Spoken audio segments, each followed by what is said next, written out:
अखिल भारतीय आदिवासी विकास परिषद नवी दिल्ली महाराष्ट्र शाखा आणि आदिवासी समाजाच्या सर्व संघटनांच्या वतीने दरवर्षी 9 ऑगस्ट रोजी जागतिक आदिवासी गौरव दिन मोठ्या उत्सवात साजरा करण्यात येतो। यावर्षी सुद्धा जागतिक आदिवासी दिनाचे औचित्य साधून अखिल भारतीय आदिवासी विकास परिषद नवी दिल्ली महाराष्ट्र शाखेचे महासचिव राम चौहान यांची अध्यक्षतेखाली त्यांचे निवासस्थानी छत्रपती शाहू नगर आशियाट कॉलनी येथे दिनांक 29 जून रोजी सायंकाळी 6:30च्या दरम्यान सर्व आदि संघटनाच्या पदाधिकाऱ्यांसोबत बैठकीचे आयोजन करण्यात आले आहे। बैठकीत अखिल भारतीय आदिवासी विकास परिषद महाराष्ट्र शाखेचे आणि आदिवासी समाजाच्या सर्व संघटनांचे पदाधिकारी उपस्थित राहणार असून जागतिक आदिवासी दिन साजरा करण्यासाठी व त्या अनुषंगाने आयोजित विविध सामाजिक सांस्कृतिक कार्यक्रमाची रूपरेषा ठरवण्यात येणार आहे। 9 ऑगस्ट जागतिक आदिवासी दिन समारोहात आदिवासी समाजातील गुणवंत विद्यार्थी, क्रीडा क्षेत्रात भरीव कामगिरी करणारे खेळाडू, प्रशासकीय अधिकारी,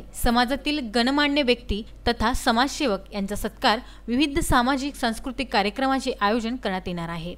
सदर कार्यक्रमास शासनाचे सन्माननीय मंत्री महोदय, समाजसेवक यांना निमंत्रित करण्यात येणार आहे। आदिवासी समाजाच्या सर्वांगीण विकास साधण्यासंबंधीचे अनेक मान्यवरांचे मार्गदर्शन करण्याकरिता अतिथी ठरवण्यात येणार आहे। बैठकीत जागतिक आदिवासी दिन कार्यक्रमाच्या आयोजनाकरिता विविध समितींचे गठन करण्यात येणार आहे। याकरिता सर्व आदिवासी संघटनांच्या पदाधिकारी, कार्यकर्ते यांनी दिनांक 29 जून रोजी आयोजित बैठकीला वेळेवर उपस्थित राहून आयोजकांचा उत्साह द्विगुणित करण्याचे नम्र आवाहन अखिल भारतीय आदिवासी विकास परिषद नवी दिल्ली महाराष्ट्र शाखेद्वारे करण्यात आले आहे। Vice news bureau, Amravati.